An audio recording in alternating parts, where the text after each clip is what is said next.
kanina. Hawak po tayo ng mga Biblia at grab one Bible sa inyong tabi. Buksan po natin ito sa Colosas 3. Mula po sa talatang 23 hanggang 24 ay pagbubulay-bulay natin sa mga ito. Colossians chapter 3 verses 23 and 24.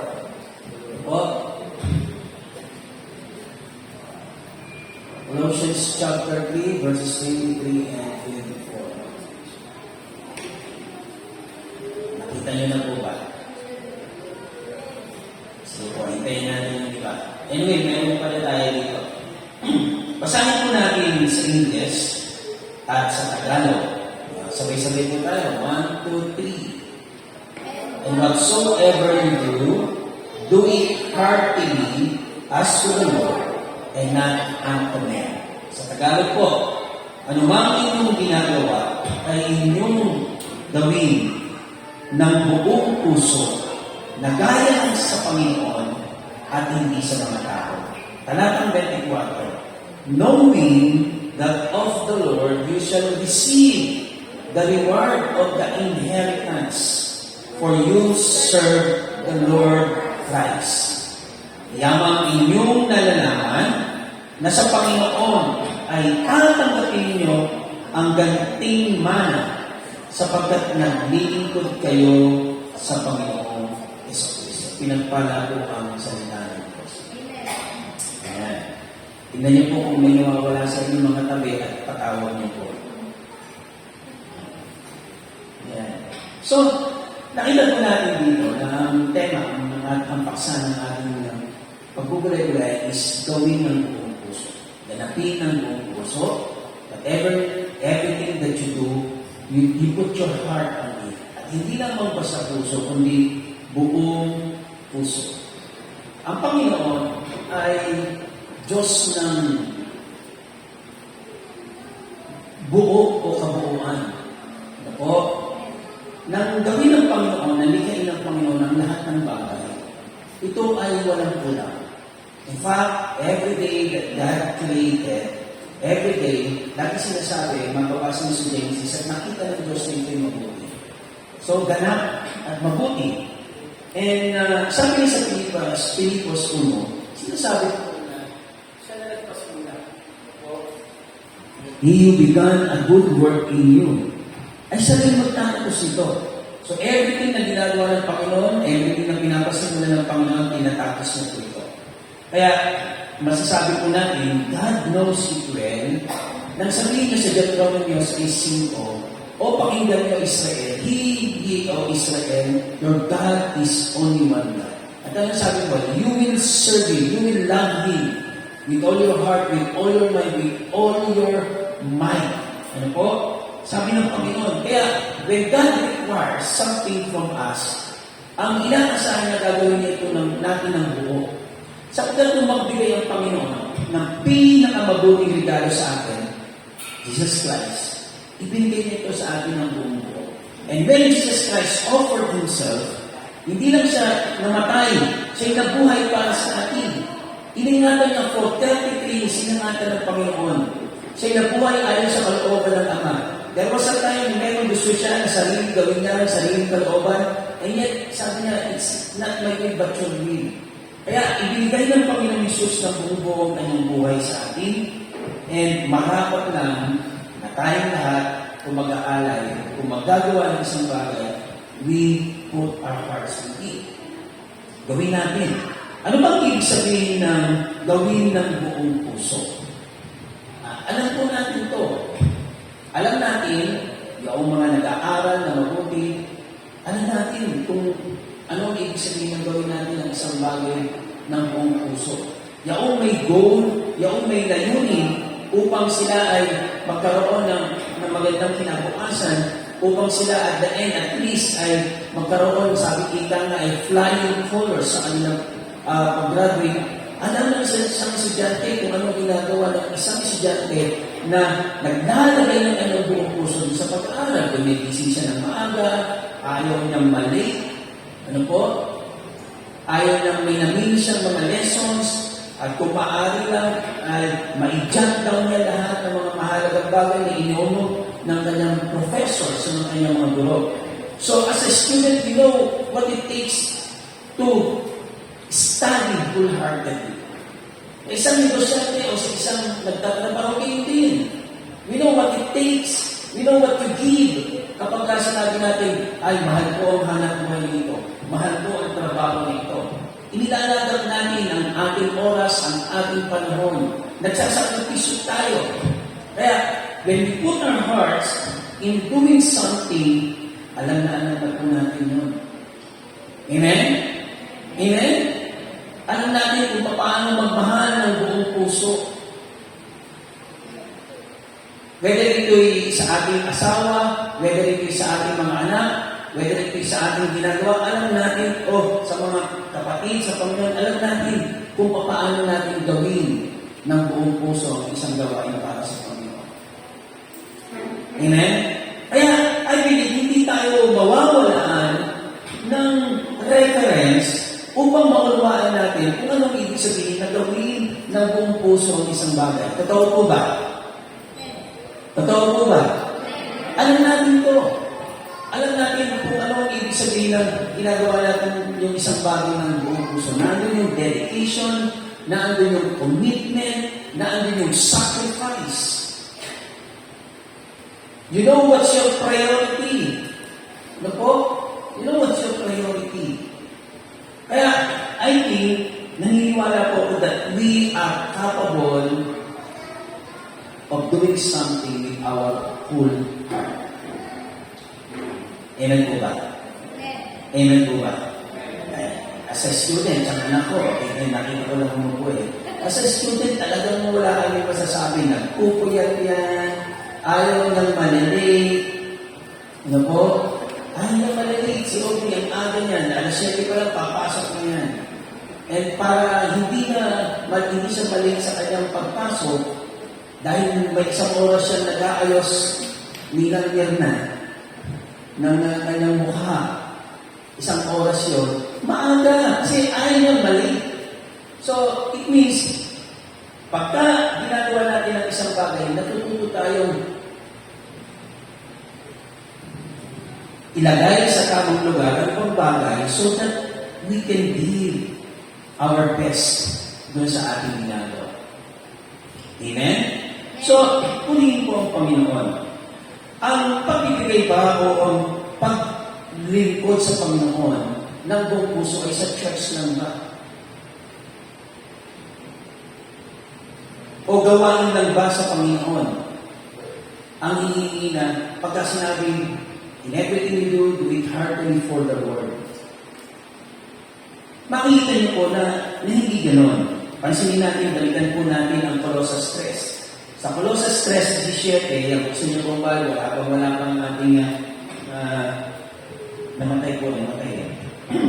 And you will be surprised na hindi mga example ng mga gawain sa church ang ipinakita o ang sinay ni Apostol Pablo.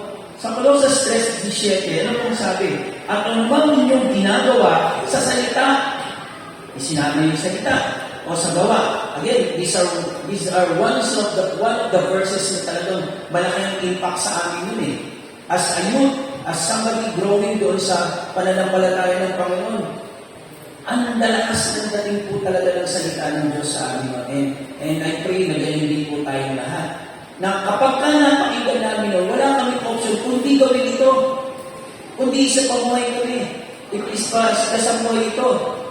Para ba, yung mga panahon yun, kapag ka nakinig namin ang salita ng Diyos, o nabasa ang salita ng Diyos, we are not being given advice, but we are being given commandment. At pag sinabi yung mga salita, walang kabuluhan, ipagsusulit, we tremble. And somehow sana yung freedom na meron ng mga tao sa ngayon, at yung the way they look at how worship and service is being done to God, ay hindi sana maging kagaya lang ng kung paano na tinitreat yung mga maraming bagay dito sa mundo. Sana dumating muli sa ating mga buhay, and I hope if you are still doing it, na gano'n ang ating pananaw sa mga salita ng Panginoon, ituloy po natin yung sapagkat yun ang nararapat. That we are not being given an advice here. Everything na ginagawa natin dito, binibitawan, kahit ang mensahe galing sa amin, kahit ang mensahe ay binasa sa Biblia, o galing sa mga speakers, o sa mga pastors, or sino man, when it is the Word of God, our treatment should be, it is a command, not a suggestion. Kaya po, sabi dito sa Talatang 17, pang church lang ba, yung gawin mo ng buong puso? In fact, yung irony na ini-discuss ko sa church, pero ang application nito, kung magkakaroon ng hiwalayan, but the message ay hindi gano'n ang sinasabi nito. Somehow, naiiwan lang yung pang para sa church, yung para sa Panginoon. But, paano ko gagawin ang lahat ng bagay na para sa Panginoon? Paano ko gagawin ang lahat ng bagay na puso ng para sa Panginoon nang hindi lang ako nakafocus sa mga gawain church? Well, napakaganda po ng pinunan dito ni Apostol Pablo. Look at verse 17. Colossians 3:17 says, at anumang inyong ginagawa, sa salita o sa gawa, gawin ninyong lahat sa pangalan ng Panginoon Jesus. So, hindi lang sinabi pag nasa church ka, hindi lang sinabi mga bagay na pang-reliyon. Wow, this is so liberating na kung pwede ko palang sambahin ng Panginoon, pwede ko palang bigyan ng karangalan ng Panginoon, as long as I'm speaking, as long as I'm doing something in the name of the Lord Jesus Christ. Hallelujah! Hindi ko kailangan manira sa simbahan.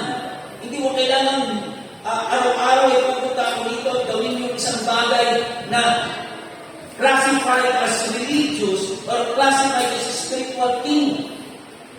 Ang pagkain na hindi spiritual na bagay, but you can worship the Lord sa iyong pagkain.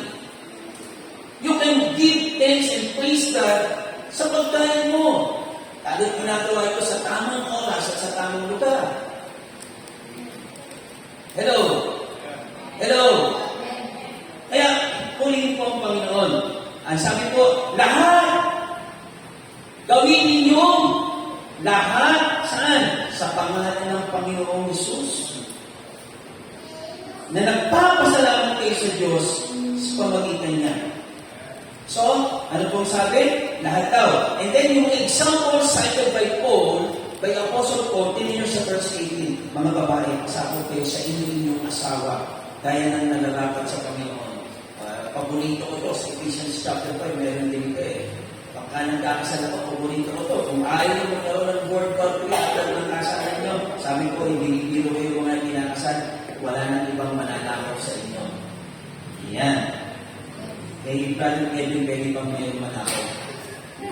Available pa yan. And then, mga lalaki, ibigin nyo, husbands, ibigin ninyo ang inyong asawa. Kaya hindi, dapat inilin nila ang ibigin nyo. Pagka umibig pa ng iba, magkakaroon. O, at huwag kayong maging bitter o mapait sa kanila. O, nagiging bitter kasi hindi nakakabit-gabi, hindi nakaplansya ng ayos yung damit, hindi nakahinan, dahil pagod, huwag maging bitter. No? Yan. Be better, not bitter. Yan. And then, verse 20, we have the mothers, the fathers, the wives, the husbands, and then the children. Remember, huwag yung makalimutan ang pinag-uusapan natin, do everything. At ang tanong, ang pumapasok ulit sa isip natin, religious things lang ba? Mga gawain lang ba sa church? Mga ministry lang ba ang kailangan ilagak ang puso ko?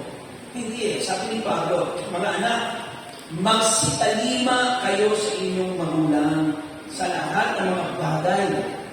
Magsitalima. Ang obedience, mga bata, mga anak, ang obedience ay hindi nakasalalay sa kung nabigyan kayo ng baon o hindi ng inyong mga magulang.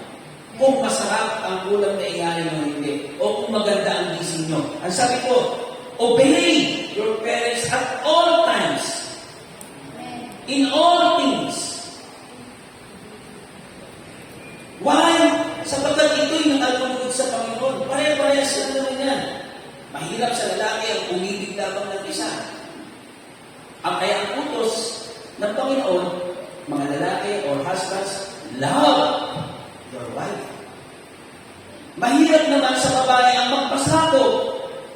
Kaya ang utos ng Panginoon, mga babae, pasakop kayo sa inyong mga asawa. Hindi pinag-uusapan yung sweldo. Hindi mas pinag-uusapan yung kung mas malaki yung racket. Basta sa bahay, papasakop ka. Kung ito'y kasalan, sasabihin ko, there are such signs sa universe na hindi natin kailangan baguhin. Ang araw, ang mga bituin, ang mga planeta may kanya-kanyang lugar sa solar system. Tama? Isa lang planeta ang tumayaw o sumala sa kanyang galaw, kabulot. Bakit may gulo sa church? Bakit may gulo sa simbahan o sa gobyerno? Bakit may gulo sa tahanan? Pinabago natin ang design. So, in doing it heartily, we observe the commandment of God. Hindi po pwedeng ginagawa natin ang buong puso, lisya naman o mali naman sa commandment o instruction ng Panginoon. Tama po ba? Tama po ba? Hindi pwedeng ikaw ay nanay at ginagawa mo ng buong puso ang pangunguna sa bahay habang si tatay ay nag-rest. Naiintindihan po natin? Naiintindihan po natin? So, when we do something with our heart, when we do it heartily for the Lord, tama din yung sinusunod natin yung instruction. Hindi po pwedeng buong puso kung makasigaw yung anak kasi inassume niya yung responsibility bilang tatay. Hello? Hello? Wala na mga asawa.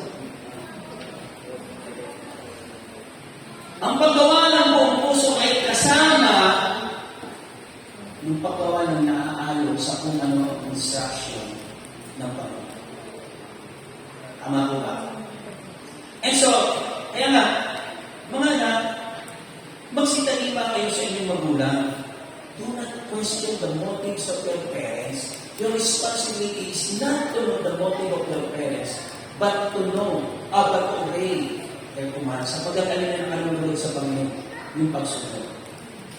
Kung magkamali man kami, ipagsusulit namin sa Panginoon. Pero ang ipagsusulit ng mga anak ay yung pagsulit na sa Panginoon. Kaya nga, isa pa, sabi ni Pablo, mga huwag ninyong ipamukari sa galit ng inyong mga anak upang huwag manghina ang loob nila. Yan. Huwag daw pakalitan masyado, huwag daw kong paluin masyado. Ano po, ang pamabalong sobra, it doesn't crush the body, it crushes the spirit of a child. Pagsaya po. So, yung mga bagay dito ay nagpapakita. And then sa verse 22, mga alipin, kasama pa rin sa tahanan. Magsitalima kayo sa lahat ng mga bagay sa mga yaong ayon sa laman ng inyong mga Panginoon.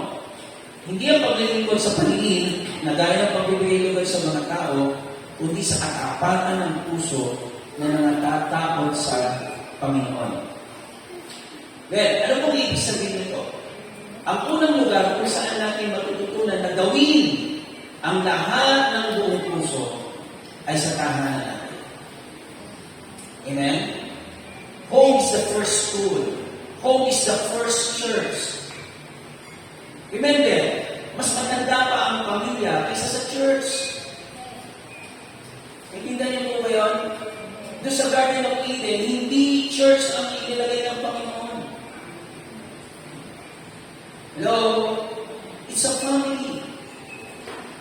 In fact, ang bumubuo sa church ay family. Kaya nga, we continue to pray na meron tayong tahanan o sambahan sa bawat tahanan. Hindi pa uso na sinabi ni Duterte, ng Pangulong Duterte yun, meron na tayong yung house church na tinatawag. And we pray na magawa natin po ito. Tapos, itong mga ilang household na ito, pag nagkabuo, meron tayong mga life groups. And what's happening inside the homes, what's happening sa mga life groups will reflect yung sa Sunday worship. Supposedly, when we come together sa Sundays, celebration na lang ng kabutihan ng Panginoon.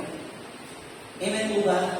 Yung mga heartaches nyo na-discuss na sa tahanan, yung mga heartaches nyo na-discuss na doon sa small groups. Kaya pagdating natin ng Sunday, kagaya kanina, nag-aapoy tayo sa paglilingkod at sa pagpupuli sa Panginoon. Amen po ba? I am over pa ng summer camp. Pero we will let our Lord see na hindi lang yung hangover yung ating camp. Something happened in us sa simpleng gawain na yun, sa simpleng friendship, sa simpleng kabusugan, sa simpleng mga paalala at mga salita na natin tinanggap. Simple lang pero rock and roll. Amen? Wow! Ito na kayo yung mga testimonies kanina. Meron pa mga nabigilan eh. Pero how amazing yung ginawa ng ating Panginoon. Why? Because we put our hearts, our purse. Nilagat ang puso at ang bulsa at ang oras at ang panahon. That is by far one of the, meron pa naman tayong by numbers, alam natin yun. But you see, I think this is the first time na ang church nagpa-camp na sarili natin camp, hindi lang tayo nakasama na well-attended. Palakpakan naman natin.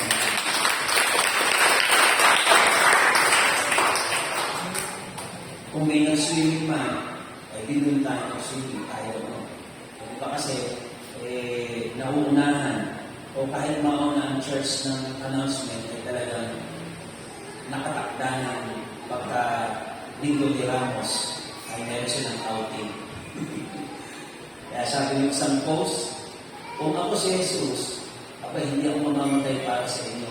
Mahirapan ako sa krus, nag-swimming tayo. Siya na naman.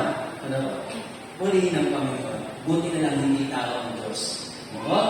Yan. So, ano pong nangyayari kapag ginagawa mo isang bagay ng buong puso? Ano nangyayari? From our text, makikita natin, ang ginagawa mo ay nagiging para sa Panginoon. Amen? Ang ginagawa mo ay nagiging para sa Panginoon. Sabi, whatever you do it for the glory of God.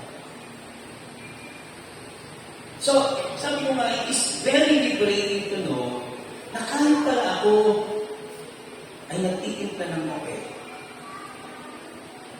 ginagawa ko ito para sa Panginoon. Nagpa-practice yung worship team dito, bakit sila nagpapatuloy, ginagawa nila ito para sa Panginoon. Yung mga magulang tuloy ang paglalaba, kasi po, there is that danger na kagaya ng mga kulto, iiwanan ng lahat dahil para lang sa Panginoon. I believe there are callings like that, special callings like that. Amen po ba? Iniwan ko ang trabaho as a teacher, at full time ako sa Panginoon, and there are seasons naman na gano'n.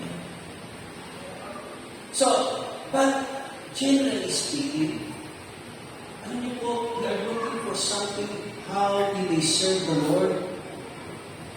Huwag niyo po kasalanan si Pastor na kayo ipunin lagi na namin sa church at dito na lang tayo maglingkod ng buong puso sa Panginoon. Mothers, labahan mo ng maayos ang lahat ng labahin. Umaawit kayo sa Panginoon, sabi kasi ni Pablo, paano yung description na nagagawa ka na may buong puso, ikay na papasalamat sa Panginoon. Sabihin na kahit laging may labahin, salamat may gamit pang nilalabahan. Yung mga nag-iimpit dyan, na naguhugas ng pinggan ng mga bataan, ay ang tumatamig puro pagdadabog. Pasalamat kayo. Dahil kayo may nahuhugasan ng pinggan, ibig sabihin may kinain kayo. Mahirap yung kunyari na nahuhugas ng pinggan, kunyari may langis ng bako, may mantika ng bako. Wala naman pala. Well, praise God. Amen? You see, I'm expecting siguro kung di pa natin mabasa yung Colossians chapter 3, paano mo gagawin yung do everything for the glory of God? Sasayaw ba ako ng may tamborin? Aamit ba ako sa Panginoon ng gano'n? No. You see, immediately, ako kasi sinabi ni Pablo are domestic things. Ibig sabihin, pantahanan. Yung alipin ay ganito ang gawin. Huwag kayong magreklamo, even Paul was telling sa mga Israelis na sinasabi, kayo mga alipin sundin niyo, hindi mga Panginoon. Sapagkat yun ang kalakaran ng unang panahon. Pinapayagan ko yung ganun bagay. Pero hindi sila ni Pablo na kung Kristiyano na kayo, mag-rebelde kayo. At yung mga anak ko mo kayo nakakilala sa Panginoon, pag-rebelde nyo yung mga hindi mananampalataya yung mga magulang mo. No! The first place where we should display our love for Christ at yung paglilingkod natin ng buong puso sa Panginoon ay hindi dito sa church. At hindi malulunod ang Panginoon kung dito lang tayo gumagawa ng buong puso at sa bahay, half-heartedly ginagawa natin yung mga bagay. Nagpawalis ka ng buong puso dahil nasa church ka. Pero pagdating sa bahay, may pagdadabog ka. Hindi ko yung nakalulunod sa Panginoon. No? Amen?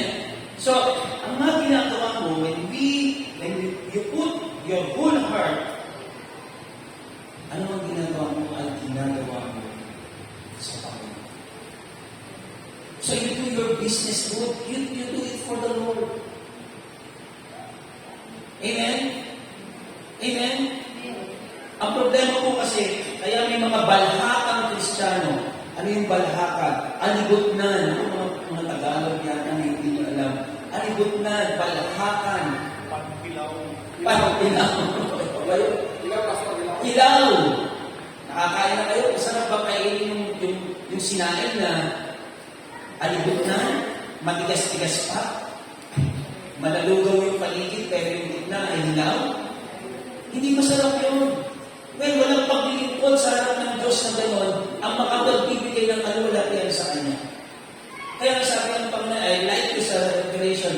I like you na cold o hot. Napagsama ko na yung hot and cold. Hello? Kaya, uli ng Panginoon. You want, when you put your heart doon sa ginagawa mo, napapapurihan ng Panginoon. Remember, sinabi ng Panginoon Jesus, anything na wala sa pananampalataya ay kasalanan. At pag sinabi natin yung faith, nandun yung puso natin, nandun yung trust natin. Amen? Sabi sa unang Korinto 10:31, kaya kung kayo'y nagsisikain man o nagsisiinom man, wow, these are basics. May tao bang hindi kumakain? May tao bang hindi umiinom? So these are the basic things na ginagawa ng tao. Anong ibig sabihin ni Pablo? Maging sa pinakamaliit na bagay. Your goal is to glorify God. To glorify God. Paano ba kumain ng naluluwala ka ng Diyos? Alam ba, imagine mo yung tuyo ay hamon? Alam mo hawat, pero ang hindi mo hamon? Hindi mo pinagpasalamat yung bigay ng Panginoon. Alam mo, marami ganyan eh. No, yun ang kaibahan ng positive thinking sa pananampalataya. Positive thinking, well, good for some time. Pero faith is different. Faith, you accept the fact. But you know, pinahintulutan ng Panginoon. Kaya kung hamon ang ulam mo, hindi ka magpapasalamat dahil ini-imagine mo hamon yung hamon mo yun. Kahit hamon, teka mo na, ano ba yung hamon? Tuyo. Right, please. Kahit ano yan, nagpapasalamat ka sa kanya, glorify God with that. Tinatanggap natin yung may pasalamat ng anumang bagay. Kaya, whether you eat or drink, in everything you do it for the glory of God. Ikalawa, when you put your heart nagiging tama ang motibo. Pag ilalagay mo yung buong puso mo, why? Kasi there is no room for deceit. Amen po ba? What is the deceitful, what is the most deceitful na bahagi ng puso ng tao? Sabi niya, ang salita ng propeta, it is our heart. The heart is the most deceitful na bahagi ng katawan ng tao. Yung isipan, yung emotion, ito'y mandaya. Bakit natin itong mandaya? Kasi nga may bahagi na hindi natin ibinibigay sa Panginoon. But when you put your heart on something you do, wala na. Wala nang chance yung iba. Amen? Wala nang chance yung deceit. Kaya, kapag ka yung puso mo, ilagat mo sa ginagawa mo, na-purify yung iyong motibo. Ano yung motibo mo? Not as men pleaser. Not to please men, but to please God. And there is a reward kapag ka ang ating Diyos ay ang ating mabibigyan ng kalukulan. Ilan na sabi sa Galatia 1:10? Sapagkat ako bagay nanghihikayat kayo sa mga tao sa Diyos. Sa English version binibigyan ko ng papuri pa mga tao o sa Diyos.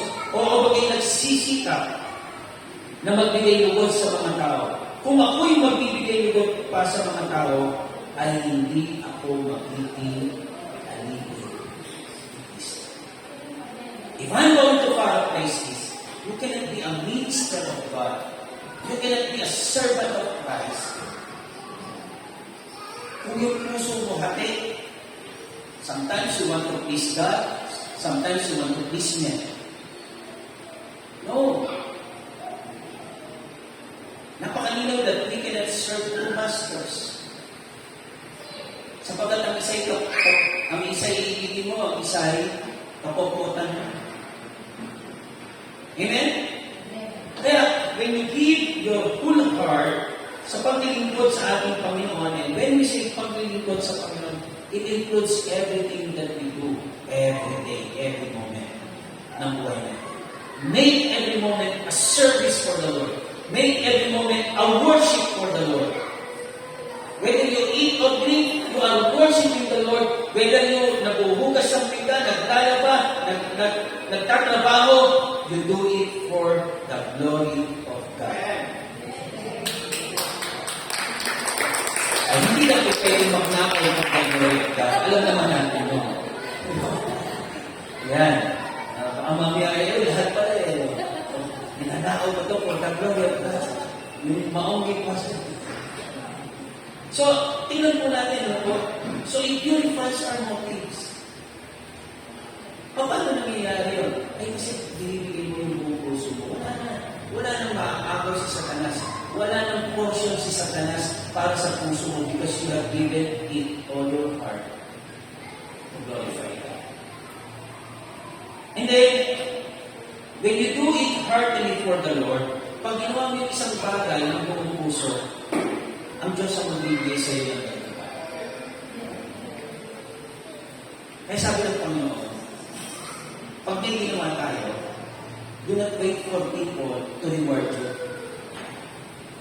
Kasi ang tao ang nagbigay ng gantimpala, hanggang dito lang yung sa lupa. Amen?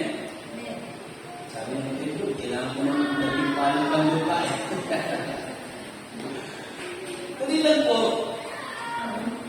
God will reward us. Ano yun po? Ewan ko kung napakinggan nyo yung testimony for the glory of God.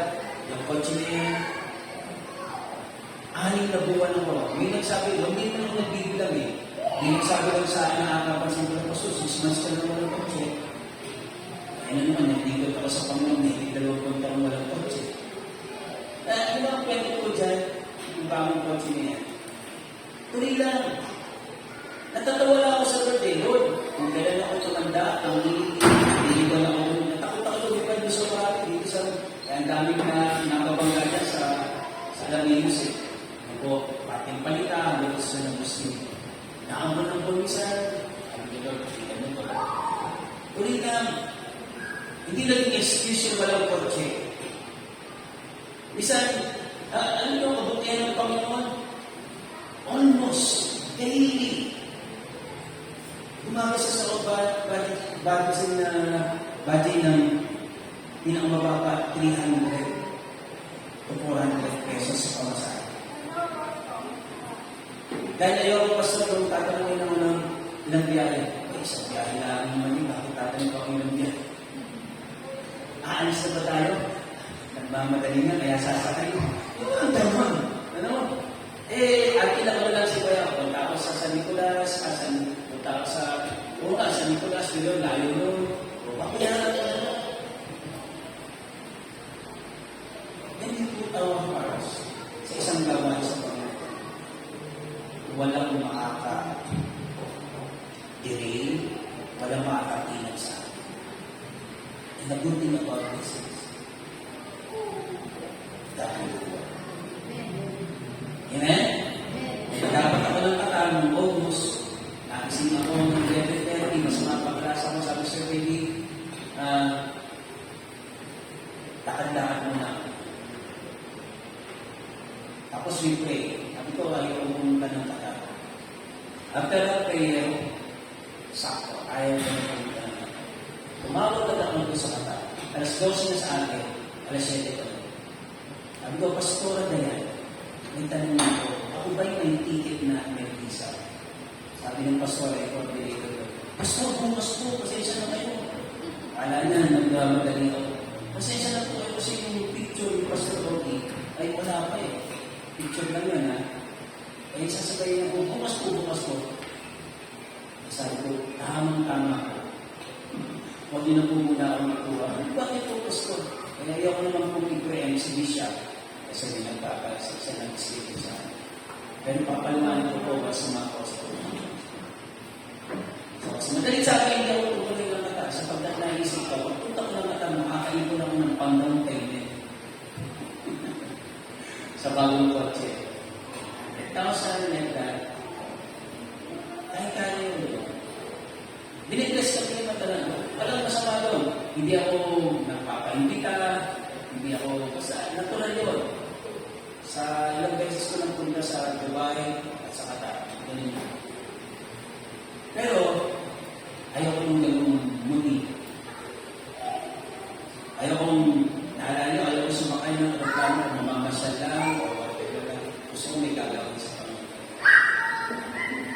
So, after nun, nag-decide na nga ako na hindi pumunta. At after a week, may nag-text, Pastor, kumusta na yung cellphone ng inyong kotse? Then, sabi ko po, okay lang po. Total rate, pero papayaran naman ng insurance. So, yun lang. After a week, nag-text ulit, same person. Hindi ko naman close as in pag-isa-isa na. Meron tayo, isa na tayo kita, pero parang close na tayo. Hindi ka lang sa Poseidon Store. Ano pa po ng kotse ay mag-pledge ako ng 300,000. Amen? So, in the day, when you put your heart, and mind you, babagoy natin yung mindset. When you put your heart in your business, that can na. Lord, Panginoon ang reward. Amen? When you put your heart matter sa inyong ginagawa sa tahanan, ang Lord pa rin ang mag-reward. This is not exclusive. The word is not exclusive para sa gawain na term natin as gawain simbahan o gawain para sa Panginoon. Mga kapatid, ARC family, when we talk about serving the Lord, it's not the ministry alone that you do inside the church. Amen? Amen? Nakapagpalaki kayo ng mga bata na maayos, you will have the reward of God. Ginawa niyo na maayos ang trabaho, ang hanap buhay, ang pagtitinda, ang walang pandaraya, suman kung suman, kape kung kape. You do it for the glory of God, the Lord shall reward us. Ang ganda ng Panginoon ang nag-reward. Wow! Pag kwentado mo na eh. Gusto mo kwentado mo na. Pero pag ang Panginoon nag-reward, through that person, magugulat ka na. Why He is a God of surprises. He is a God of surprises. And He's a God of 11 hour. Ano ibig sabihin ng 11 hour, Brother Jess? Yung iniisip mo, mag-aalas 12 na, bukas ang deadline, alas 12 na, bago mag-alas 12, ibinibigay ng Panginoon yung pangangailangan. Just put your heart. Amen po ba? Whether be healing, whether be blessing materially, financially, the Lord shall reward us. Kaya, uli ng Panginoon. Ako, hindi ako nahihiya magsabi may pautang ako sa Diyos. That's biblical. Proverbs 19:17. Ang naaawa sa dukha ay nagpapautang sa Panginoon. Wow! Kaya, let not your discernment be an hindrance para magbigay ko sa mga namamalimos. Minsan, nagiging takas natin yung, baka sindikato yung mga yan eh. And then, kasi yun na yung nasindikato ka na ng piso, na-istam ka nga ng 1,000. Hello, kung kaya yung ma-istam mo mapera, kagaya siya like ka, pag nag-travel sila, may dala ng biskuit. O, diba? O, yan. Kung may mastermind ka man, hindi yun ang pakakiyaan yun, yung mastermind na. Amen? Amen? Huwag tayo matakot na magbigay. Lalo sa mahirap na sakit, ang naaawa sa dukha ay ano? Ano daw po? Nagkakautang sa Panginoon. Ba? Ay di, ang Panginoon ba'y sweetlet? Ang Panginoon ba'y hindi nagbabayad sa oras? No. At ang kanyang mabuting gawa ay ano? Babayaran sa kanya. Wow. Diba? Kaya purihin mo ang Panginoon. When we put our hearts in everything that we do it for God. Lahat yan. Pag nandun yung tamang instruction, you do it for the Lord.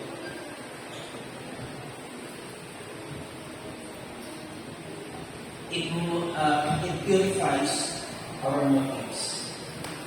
And thirdly, God will reward us.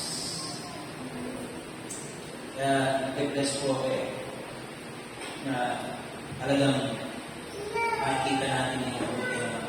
Now, kaya, sabi ko ng salita ng Diyos, Mateo 6:6, dapat ikaw, pagka ikaw'y mananalangin, pumasok ka sa iyong silid kung mailapit mo namin dito, ay manalangin ka sa iyong ama na nasa lihim, at ang iyong ama na nakakita sa lihim, ay gagantiin ka. This verse summarizes all three things na atin na pag-usapan. You do it in secret, yung butibo mo, nakas ng t-shirt, di ba? Kahit wala nakakita, gagawin mo yun. Okay, hindi, sample lang naman. Nakakaya doon sa may-ari ng kaldero. Nung buksan ko yung lugaw natin, sa dami ng ating pagkain, yung lugaw na, doon pa kaya iba na flavor. May mga bulak-bulak na. Hindi kahit pag-ipagod ako, galing from 2 days na training, kaya nag-extra ko yata ito, sabi ni Sir Baby. Ay nakuha ko kahapon, kinakuha ko yung lugaw ko. Wala na nakakita na, inaanas ko lang yun. Kung matuwa kayo sa akin, ang chance ko na lang ay, salamat, pero wala na akong reward. Kinait ako sa inyo. Pero, Matthew 16, summarizes everything na pinag-uusapan natin. Your motive. Hindi na kaya mag-show. Kaya sabi ko lang sa inyo, that time, iniisip ko, maglalagay pa ba ako sa Facebook ng mga nangyayari?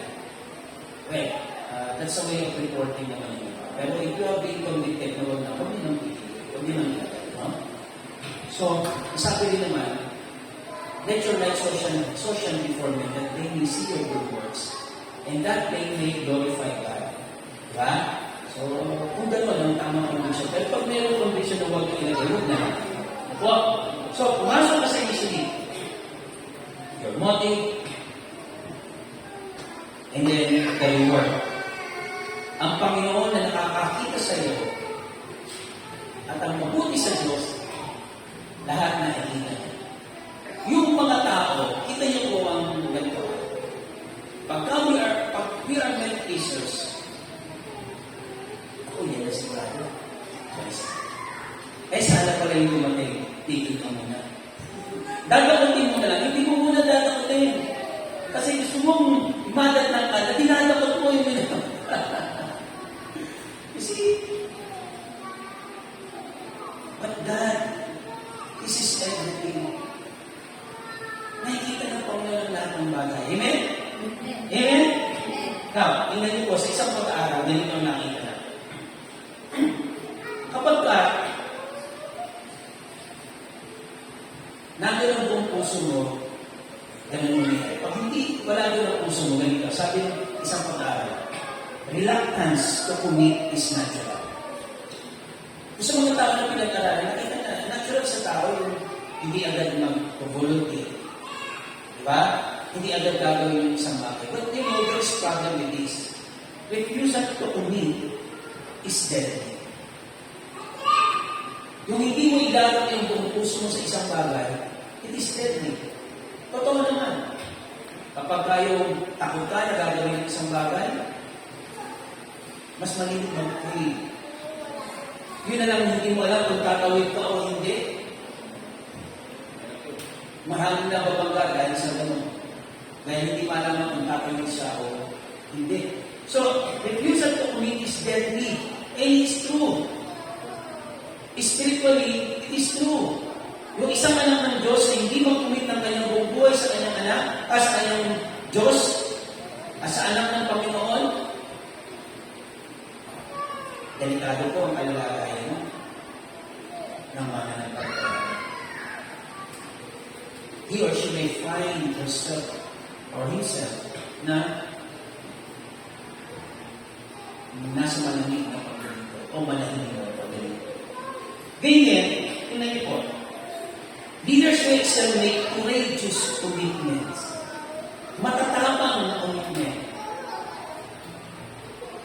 At half-hearted commitment always disappoints. Ba't hindi makamove on? Ba't hindi makapower up? Kasi half-hearted yung commitment eh. Ganyan po ang nadadala ng half-hearted na commitment, disappointment. Nasa pag-aaral po ito ha, marami mga secular po, sayang na lang. Marami tayong mga biblical na mga tao na masasay that when they fail to commit, nalaglag po sila. Peter, sa umpisa okay lang siya, pero afterwards, nung makita na wala yung puso niya, nagkaroon ng takot. Bakit pumasok yung takot? Kasi nagkaroon ng bahagi sa kanyang puso na kung pwedeng lagyan o pasukan ng takot. Nakuha natin na, di ba? So, kaya hindi po, half-hearted commitments lead to disappointment. The courage to commit is the beginning of success.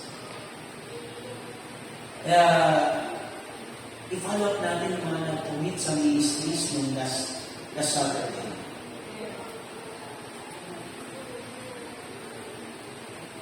And minsan na, yung patience natin, huwag nang susubukan ng Panginoon. I mean,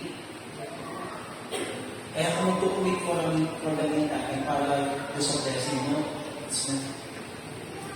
Remember, walang problema sa Lord na mag-bless sa atin. Kaya nga, it takes courage to commit.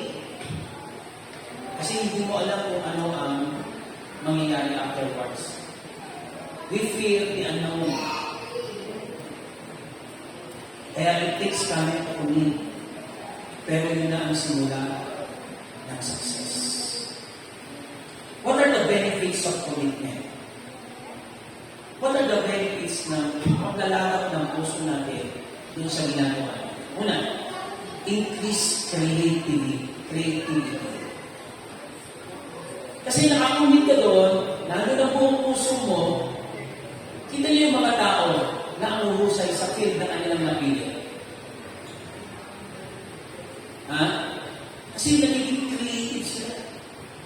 Sabi ni Pablo, kung kayo'y magturo kayong mabuti. Kung kayo'y magbigay kayo ng mabuti.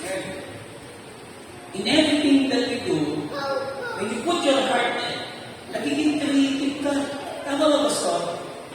Sabi na, ito mga artist ko naman ito eh. Ba't ko sila nasasabi? Kasi sila ito yung mga unang makikitaan natin ng creativity. Amen po ba? But creativity does not mean laging aesthetic o panlabas yung makikita natin. When you are creative, it means pinapahusay mo.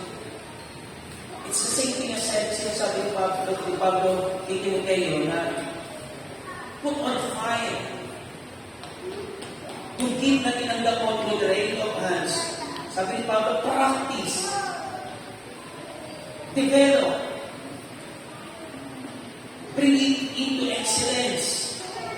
Kaya kung hindi nyo napapansin niya, bakit kayo nag-develop, bakit kayo humuhusay? Because you put your heart there. Walang gumaling sa basketball na hindi ibinigay yung puso nila doon. Walang gumaling sa pagtugtog, walang gumaling sa pag-awit, walang gumaling sa pag-aaral, o gumaling sa pag-business, ang hindi nila inilagang ang puso nila doon. Hello? Amen? Amen? So, yun ang benefit. When you commit, you increase your creativity. Hindi mo daw maiisip kung paano gawin yung isang bagay kung ayaw mo gawin ito. You can figure out how to do what you don't want to do. You figure out how to fulfill commitments. Ito, kasi pag-aaral ko sa work, lack of commitment makes you down. Isipin mo yung balik ka bagay, you put your heart there, isipin paano kung mapapaayos. Pero kung wala na yung commitment mo, ano ba yung down? Wala. Diba? Hindi mo alam yung ginagawa mo. Wala kang commitment mo eh. Creativity follows you. Second, energy. We're looking for something to drive para gawin mo. Energy follows commitment. Kita nyo, hindi ko pwede nag-commit ka pero nandiyan ka lang. You must have the right amount of energy. Isa na sumasabog. So before commitments, you're reluctant and lethargic. Diba? But you know, do not wait for the drive to come first before commitment. Magkakaroon ka ng drive to do something kapag nag-commit ka. Kasi kung iintay mong gumaling ka, kung iintay mong maging masipag ka muna, para gawin yung isang bagay, maaaring hindi dumating yun. Commit first. And then the energy kailangan. Sa atin, sa lingwahe natin, yung kalakasan ng muna sa pagkaw kailangan. Commitment gives direction to energy. Ano ba ang mahalaga ng potential energy? Wala lang, potential na yun. Diba? Marami tayong potential energy. Ang tawag doon yung stored energy. Pero kailangan maging kinetic energy. And it takes commitment. We have the power. We have the dynamics power inside us. Kaya, kung iintayin natin, you are waiting for something na nasa atin na. Ang kailangan lang, mag-commit na talaga. We put our hearts into it. And then God will supply the strength. God will supply the abilities. Potential energy is useless until it is released. Number 3, sabi ng isang pag-aaral ko, limiting options. Alam ko walang limit pagka nag-commit tayo sa Panginoon. Ang ibig sabihin dito, we establish our priorities. And to explain that more, apart from commitment, the seduction of shining objects, rings. Tutugtog na ako ba, Jigs? Pero nakita mo, mas glamorous pala yung maawit. Ay, aawit na pala ako. And then, nasa pagpapawit na, mas glamorous pala yung nagpipreach. Ay, magpipreach na ako. Kung wala kong commitment, ganun na. But when you are committed, you need options. At sabi ng author, ganito, when you commit to your spouse, you really need options. Hello? Ba't hindi ka na magmamahal ng iba kasi? Your commitment, need other options. Yan ang ibig sabihin mo. Hello? Amen? Amen? Kahit pumagsak, kahit pa si Pastor na mag-offer sa inyo, o dito ka sa ministry nito, pero sinabi mo, Pastor, dito po ako nag-commit muna. Gagawin ko muna. Amen?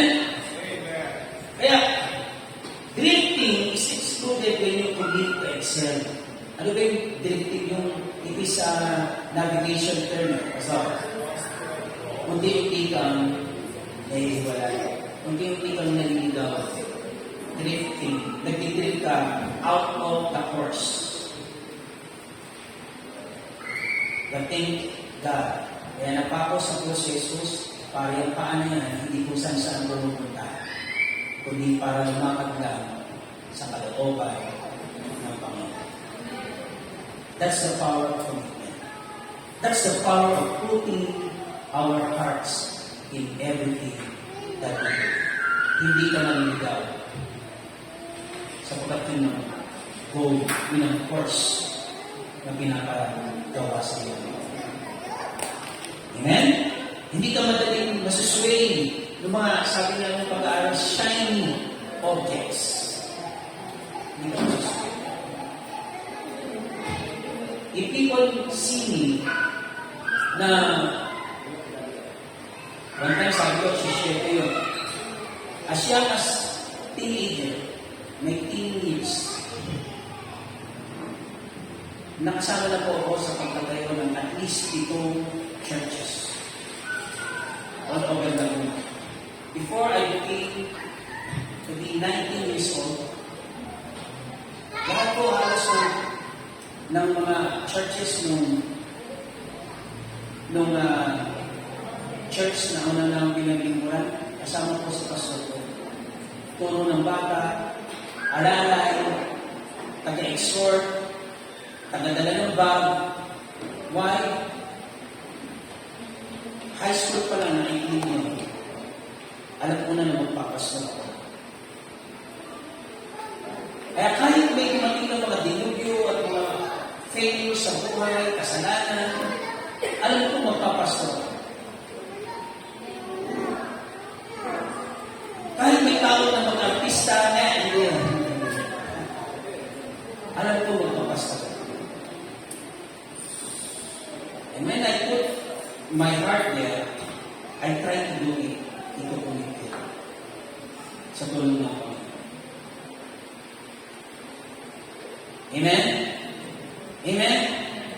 Tingnan po natin yung edad natin. Tingnan natin yung tagalan ng paglilingkod natin sa Panginoon.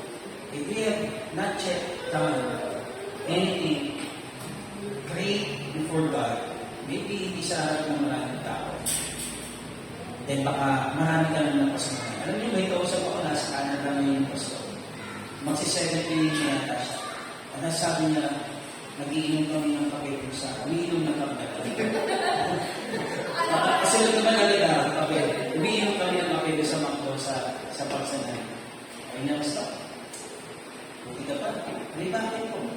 Eh, marami ka nang establish sa churches. Nag-iinom ko ako. Nasa 20 may kita na sila ng church. Pero wala pa na isang church na ito. Mutik na lumain ko ng isa. Sabi ko, Pastor, mag-commit na lang po kayo. Binigyan mo pala kayo mayor ng lupa sa lugar dito sa atin. Kasi balayan na si mayor. Tandaan siya. Nakikita mo po lang ng pasungan ng Diyos. Pero wala siyang church. Diba na yan? Yung mga apostol, kasi yung apostol, natutuloy yung mga church. So, nagsisimula lang nila. Sabi ko sa commitment ko, para pagtanda nyo, meron kayong church na masasabi, natutuloy. Amen? Leaders who excel make courageous commitments. Half-hearted commitment always disappoints. So, tingnan po natin, sabi sa Matthew 15, talking to the Israelites and the religious leaders at that time in particular, sabi ng Panginoon Jesus, ang bayan ito, ginagalang ako ng kanilang mga labi. Datapwat ang kanilang puso ay malayo sa akin. Diba? Sino ba yung asawa na yung asawa o yung partner niya sa buhay o boyfriend o girlfriend na bigay lahat?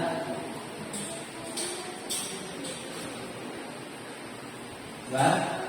Mahusay magregalo, mahusay magsulat, pero ramdam mo yung puso ng mga malayo sa iyo. Sabi ng Panginoon, these people glorify me with their lips. Kaya nanapon yung talagang Kristiyano sa puso, hindi sa puso.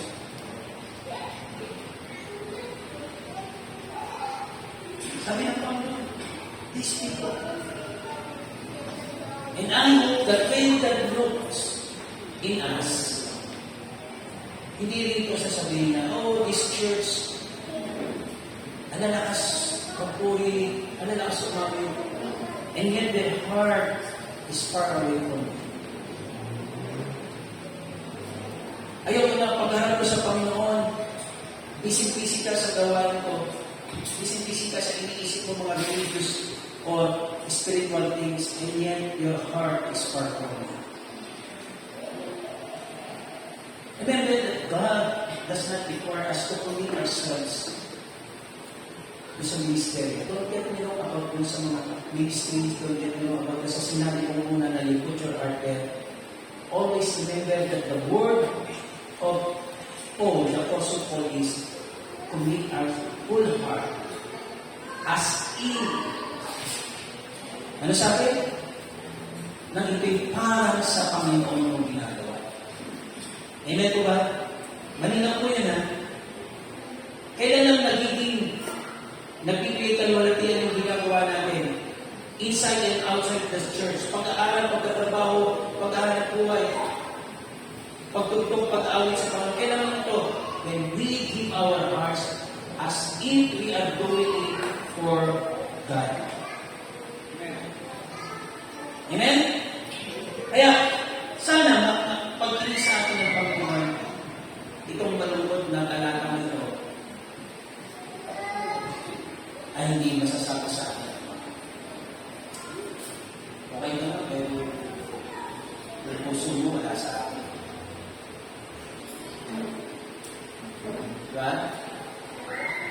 Gusto natin ramdam ng Panginoon na ang lahat ng ginagawa natin sa buhay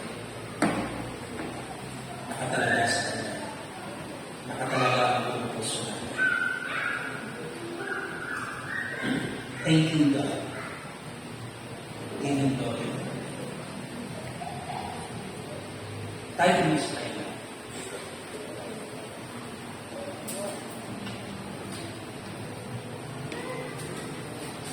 After na walis ang Panginoon, ang isa sa mga, at bumalik sa piling ng mga, ang isa sa mga aral na kinaharap ng mga apostol at early Christians and early churches ay